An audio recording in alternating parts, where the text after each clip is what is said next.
तुझीच हे खरी कृपा खराच बुद्धीचा पती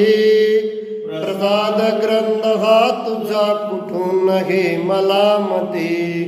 खरीच घे तुझी कृपा तुझी कृपाच ही खरी पराही वाजथे गडे स्तवेल काय वैखरी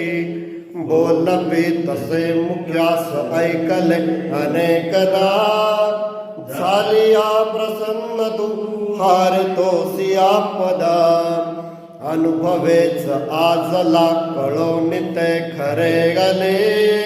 कृतज्ञते करोनिया बरोनी भाव दाटले शब्द ही तसेच वृत्त आपुले चालले भाव व्यक्त होत जात कोणी न नाडले मी कसा तुलाच